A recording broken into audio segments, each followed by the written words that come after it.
Ya estamos en comunicación con Pablo Garelio. Él es comunicador social, militante peronista, fundador de Rosca y Tinto. Lo pueden encontrar en redes como @rosca_tinto. Pablo, te damos la bienvenida a UTEDIC en directo. Aquí Natalia, Pablo y Jorge. ¿Cómo estás? Hola, ¿qué tal? Buenas tardes a todos. La verdad, muy agradecido y un gusto poder conversar con ustedes. Gracias, Gracias a vos. Pablo. En un contexto político difícil, en donde es necesario el encuentro, la difusión, la comunicación sobre todo, y bueno, ustedes vienen haciendo un gran trabajo ahí en Rosca y Tinto, y un poco, nada, invitarte a reflexionar entre todos un poquito cómo venimos trabajando la comunicación social, la comunicación popular alternativa, las redes sociales, un poquito también, nada, viendo que también estamos como en un momento diferente en donde estamos, quizás hay un candidato que surge un poco desde las redes sociales, ¿no? A impulsarse. Así que primero preguntarte cómo estás vos y en este momento puntualmente, ¿no?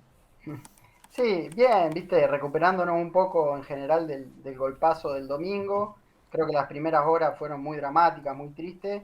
Pero bueno, ya yo además soy militante aquí en la ciudad de Santa Fe. Ya anoche nos encontramos con los compañeros, pudimos hacer un poco de catarsis, autocrítica, planificar lo que vamos a hacer en el futuro y me parece fundamental en estas etapas realmente encontrarse el cara a cara, el cuerpo a cuerpo, porque se necesita más que nunca de la comunidad, de la sociabilidad para salir adelante.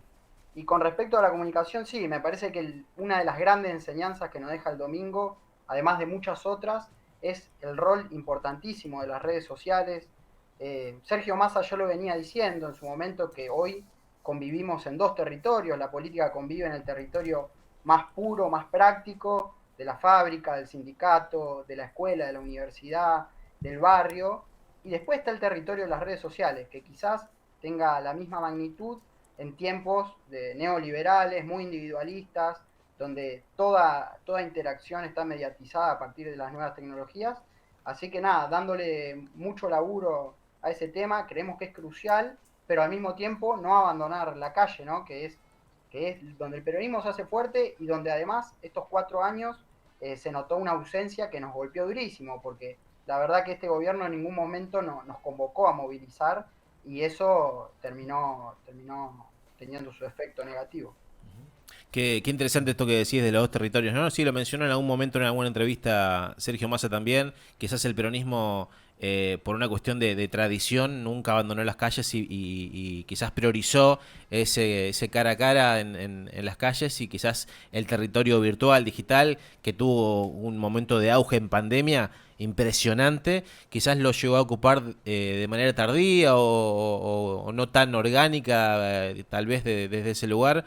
Pero en el último tiempo hubo muchas expresiones. Bueno, el trabajo que vienen haciendo ustedes en Rosca y Tinto es impresionante y tiene un crecimiento también muy positivo, similar a otras expresiones también, que seguramente lo observarás en diferentes planos, en diferentes temáticas, pero la verdad que ustedes abordan un tema que pareciera en el imaginario que no tiene mucho interés en la juventud, pero ustedes están expresando otra cosa, que pareciera que hay Sí, un gran interés en la soberanía y en el pensamiento nacional, ¿no? sí, sin duda. La verdad que yo lo noto eso, lo decía en una entrevista que me hicieron hace poco, que la cuestión de la soberanía y del pensamiento nacional, al menos en nuestra generación, está teniendo un resurgir que me parece que no se veía en la generación anterior. No entiendo bien el elemento o por qué, porque es algo central y que define la política nacional. Pero fíjate que no solo nuestro laburo, sino nosotros trabajamos muchas veces en conjunto con los chicos de Repliegue, no sé si los conocen, los ubican, pero también están produciendo contenido soberano, la gente de historias destacadas, la gente de geográfica histórica. Son distintas páginas que tienen una vinculación al pensamiento nacional y que están tratando de analizar las grandes causas, las causas estructurales de por qué nos pasa lo que nos pasa y no definir la política solo con lo que ocurre en Comodoro Pi o lo que pasa en las internas de Twitter, ¿no?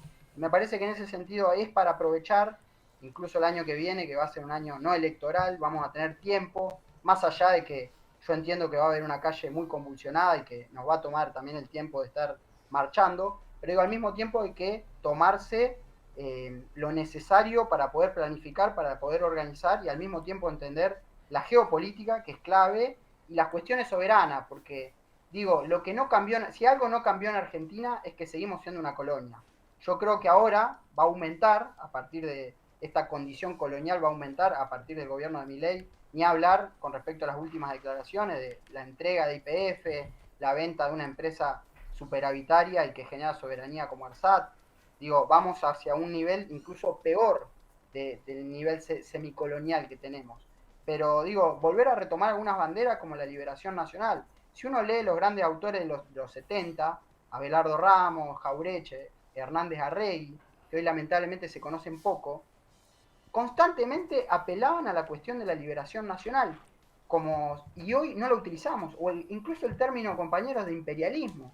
¿En qué momento el peronismo dejó de tener en cuenta que hay fuerzas mayores que nos oprimen? Más allá de que sea otro Estado, yo creo que en el siglo XX generalmente eran otros estados, Estados Unidos en la segunda mitad y en la primera mitad Inglaterra, y hoy son corporaciones o el sistema financiero, pero igualmente la bota de la dependencia nos sigue oprimiendo. Entonces hay que volver a destacar esta cuestión y solo se puede respecto a la soberanía, tener en cuenta cómo estamos dominados en el Atlántico Sur, tener en cuenta la dependencia que tenemos hacia las agroexportadoras multinacionales, bueno, lo que es la minería también, digo, un montón de elementos, recursos estratégicos con los cuales Argentina puede contar y puede desarrollarse para volver a tener un proceso industrial y que hoy están en manos de 10, 20 corporaciones, ¿no? Y que encima tienen, yo leía, BlackRock, que tiene fuertes vínculos con Javier Milei, creo que es algo para estudiar.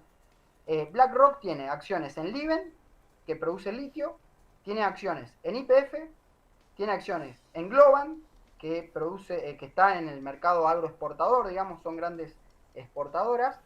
Entonces tenemos en la cadena de minerales, de energía y de alimentos, las tres cosas que hoy está necesitando el mundo. No casualmente BlackRock tiene acciones ahí y no casualmente el lazo carnal que tiene con la Libertad Avanza. Entonces fíjense cómo se está prefigurando un escenario político súper complicado y que nos van a querer llevar una condición de dependencia absoluta.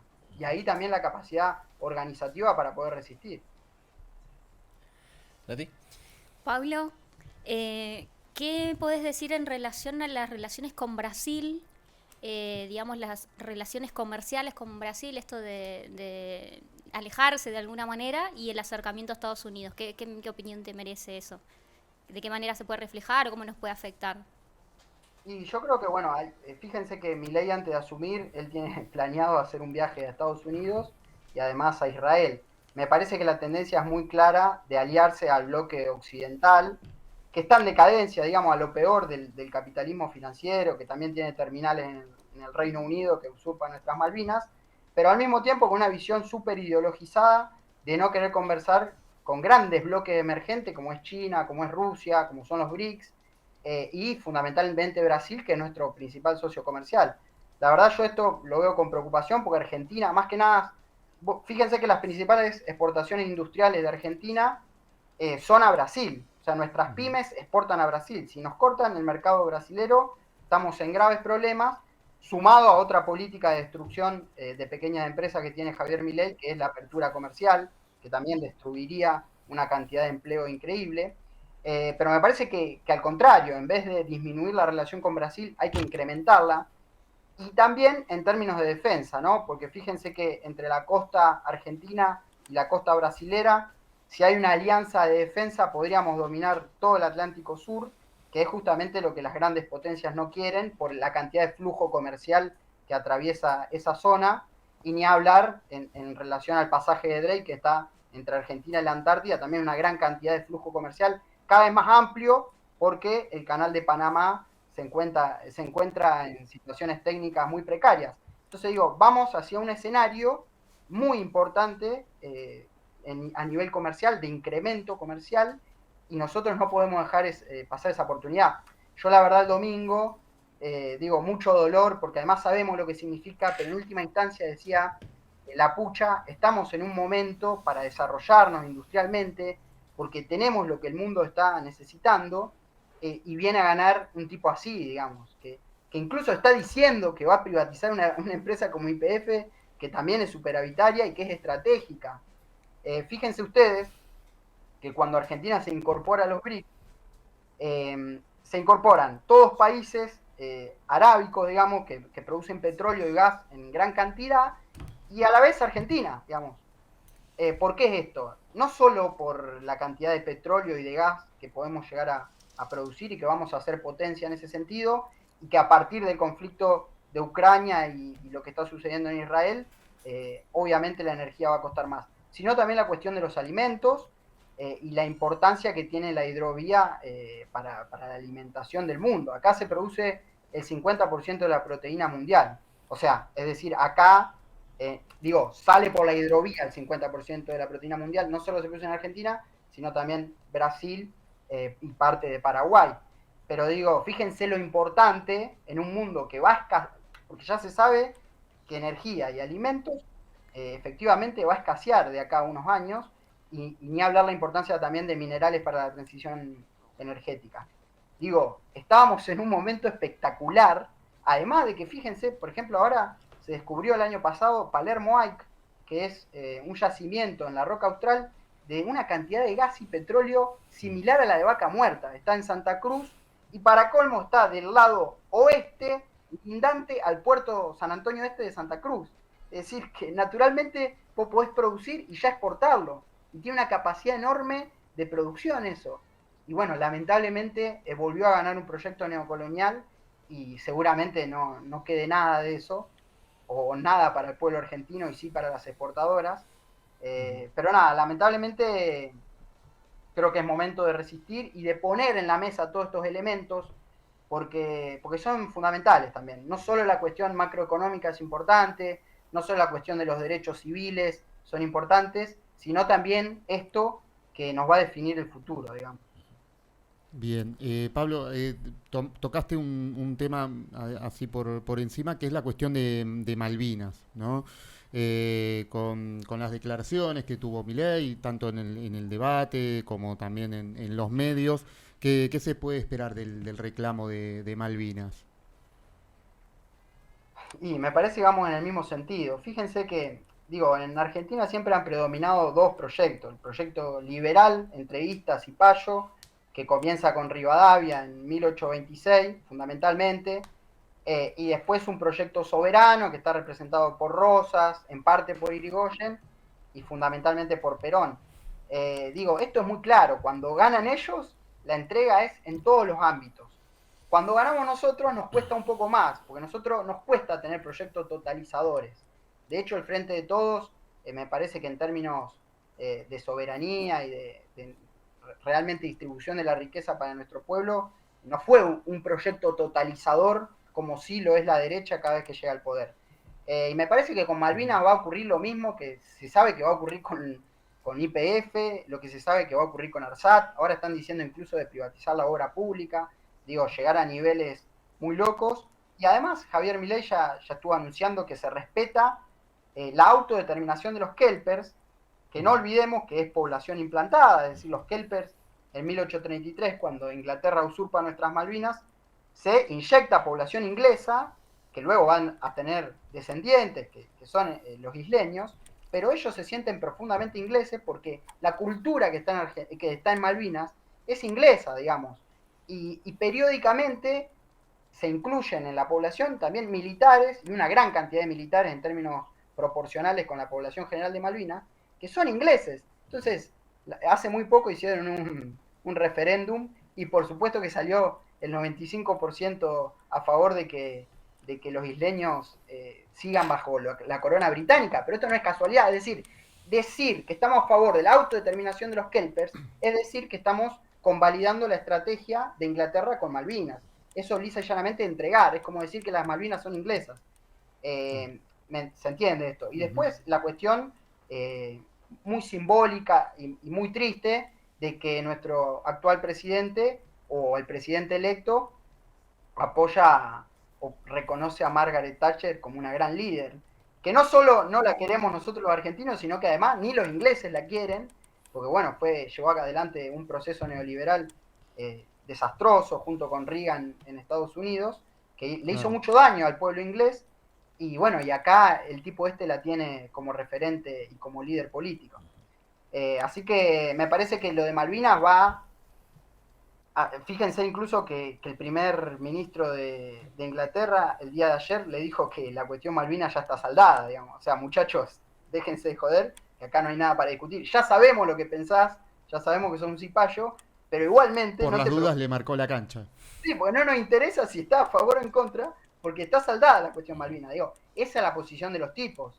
Y si nosotros no tenemos una política agresiva con respecto a Malvinas, va a ser muy difícil. Argentina viene intentando a través de la ONU aperturas diplomáticas, digamos, y demás, que han funcionado más, menos. También Argentina aprobó en el año 74 con Perón tener una especie de acercamiento con los isleños. No se olviden que las islas no tenían gas hasta el año 74. Gas le lleva a Argentina a través de YPF. No sé si conocían esta historia, pero además le construyen un aeropuerto para que puedan viajar, incluso se llevan maestras bilingües desde Argentina a Malvinas. Hay todo un acercamiento de Perón muy fuerte, porque Inglaterra había suavizado la cuestión de soberanía y porque la ONU había sacado la resolución 2065 que decía que la cuestión se tiene que se tenía que charlar sobre soberanía y que se tenía que llegar a un acuerdo. Eso dice la ONU. El problema es que Perón muere. De hecho, hay un documento que los ingleses le aseguran a Perón que puede en algún momento llegar a haber soberanía compartida, es decir, que se hicen los dos pabellones y haya una especie de gobernabilidad doble. Y de paso también hay una carta muy linda de Perón que él dice, una vez que pongamos un pie ahí, no nos sacan más. Es decir, el viejo tenía la capacidad de entender que una vez que pisemos Malvinas, ya estaba, aunque tengamos soberanía compartida, en algún momento lo íbamos a ocupar y iba a ser nuestra, porque además ese era el compromiso de Gran Bretaña. ¿Qué pasa? Muere Perón, y en el año 76 está la misión Shackleton, que esto es muy importante para estudiar la historia de Malvinas, misión Shackleton que descubren que a los alrededores de Malvinas hay una cantidad de petróleo infernal que hoy se está licitando al Estado de Israel. Fíjense que hay empresas israelitas explotando petróleo en las adyacencias de Malvinas y en nuestra zona económica exclusiva. Y por supuesto, a partir de esto, los ingleses dicen, no, muchachos, o sea, no solo que Malvinas tiene proyección directa a la Antártida, que es algo por lo que vamos a tener que luchar en el siglo XXI, sino que además nos enteramos de que hay una cantidad de gas y petróleo infernal. Obviamente que lo de la soberanía compartida se tumba, y bueno, después Argentina quiere llevar adelante una diplomacia muy activa durante los años de Néstor y Cristina, pero que se sabe que no va a alcanzar con la diplomacia. No estoy planteando, ojo, en esta cuestión, no estoy planteando un conflicto bélico, ni mucho menos, porque ya incluso lo intentamos, pero sí hay un concepto que es el encarecimiento de la ocupación colonial. Esto lo sostiene mucho la gente de la Universidad de Lanús, que trata, digo, lisa y llanamente, encarecer la ocupación colonial. Como, por ejemplo, en nuestra cordillera de los Andes hay una gran cantidad de empresas del Commonwealth británico, fundamentalmente Canadá, Sudáfrica, Australia, que explotan nuestras minerales. Y bueno, ¿qué es encarecer la ocupación británica de las islas? Y decirle, muchachos, hasta que no haya una discusión real de la realpolitik sobre qué va a pasar con nuestras islas, ustedes no explotan más acá. Porque además sabemos que son empresas subsidiarias que en última instancia responden a la corona inglesa. ¿Se entiende esto? Pero Argentina nunca tuvo una política activa en meterse con el bolsillo de los ingleses. Porque ahí sí te puedes sentar a negociar.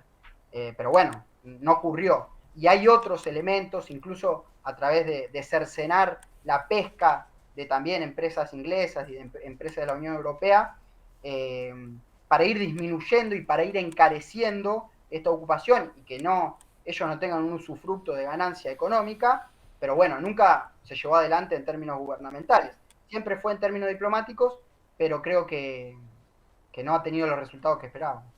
Estamos en comunicación con Pablo Garelio, él es comunicador social, militante peronista y fundador de Rosca y Tinto. Pablo, quería aprovechar los últimos minutos para hablar sobre el proyecto Rosca y Tinto, un poco cómo nace y cuál es el sentido que tiene, bueno, para empezar a visitarlo, para conocerlo y darle impulso.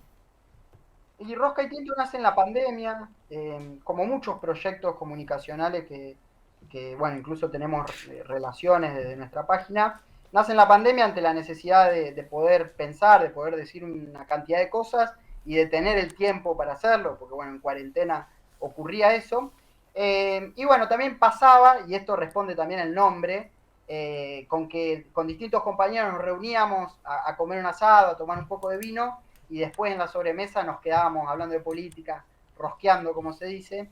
Y bueno, tomamos el nombre un poco de ahí y decíamos, si lo estamos diciendo en una peña y parecen cosas interesantes, ¿por qué no lo empezamos a vehiculizar y a difundir a través de las redes sociales? Surge con esa idea, fue creciendo mucho en el último tiempo, apuntamos no solo a cuestiones de soberanía, sino en general análisis político y demás. Ha tenido gran repercusión y me parece que igualmente todo el crecimiento se debe porque quizás las redes sociales generan como una especie de individualismo, ¿no? Que uno desde su casa puede hacer cualquier cosa, pero nosotros apostamos fuerte a relacionarnos con otras cuentas y mucho del crecimiento viene a partir de ahí, digamos, un trabajo mancomunado. Esto que estamos haciendo ahora también es un trabajo mancomunado entre dos expresiones comunicacionales alternativas. Me parece que la apuesta es hacia eso, empezar a organizarnos, porque sin organización no hay peronismo, digo, el peronismo tiene que volver a rescatar la dimensión organizativa, organizarnos entre esta cantidad de gente que está haciendo cosas en redes sociales con una visión soberana, una visión nacional, y poder articular miradas conjuntas. Me parece que ahí está el principal desafío, eso es lo que busca Rosca y Tinto, más allá de nuestro desarrollo personal y de nuestra difusión personal. Me parece que el desafío ahora es vincularnos, como es el caso de ustedes, con programas de radio, con sindicatos, con distintos elementos que forman parte del campo nacional, poder tener una unidad de concepción, como decía el general Perón, y empezar a producir bajo una línea, porque lo que creo es que hay muchas expresiones que están compartiendo contenido, pero me parece que falta una articulación más organizada. Así que bueno, un poco ese es el objetivo. Y después laburar mucho el tema de la soberanía. Me parece que este es un análisis que también lo tiene que tener en cuenta el campo político, que es que hoy las demandas están muy fragmentadas, ¿no? A diferencia de lo que ocurría en el siglo XX, bueno, ahí está la demanda del veganismo, del especismo, de las cuestiones laborales, de la soberanía. Bueno, hay miles de cosas cada vez más fragmentadas, incluso fragmentadas desde campos que parecen homogéneos. Y me parece que el desafío es volver a un gran relato, digamos, un gran relato que pueda abrazar a toda la población y no quedarnos con expresiones más minoritarias. El peronismo tiene que volver a ser mayoría, pero para ser mayoría tenés que tener algo, producir contenido en torno a algo que abrace a todos. Y nosotros nos dimos cuenta que la soberanía era eso, porque todos somos argentinos y porque todos queremos cuidar nuestros recursos naturales y queremos defender a la patria. Y el argentino además es muy patriota, más allá de la cuestión electoral, digo, me parece que el gen argentino es muy patriota y hay que potenciar eso. Y lo que te garantiza la soberanía es no tener que hablar de ningún dirigente. No hay que hablar de Cristina, no hay que hablar de Alberto, incluso si queremos no podemos mencionar, podemos evitar mencionar a Perón. Igualmente vamos a estar haciendo política con una visión nacional sin tener un sesgo partidario, porque muchas veces en esta Argentina de la grieta, el sesgo partidario te aleja de un montón de gente que tiene que estar adentro. Entonces me parece que apuntar hacia la cuestión del nacionalismo, que abraza a todo el mundo, no tenerle miedo a la palabra, no tenerle miedo a la cuestión nacional y ir hacia el frente con eso. Me parece clave y también como un desafío de cara a lo que viene. Excelente, Pablo, te agradecemos un montón el contacto y el tiempo que brindaste a UTEDIC en directo. Bueno, muchísimas gracias y espero que podamos seguir en contacto. Un saludo. Por supuesto, un abrazo Gracias. grande. Muchas gracias.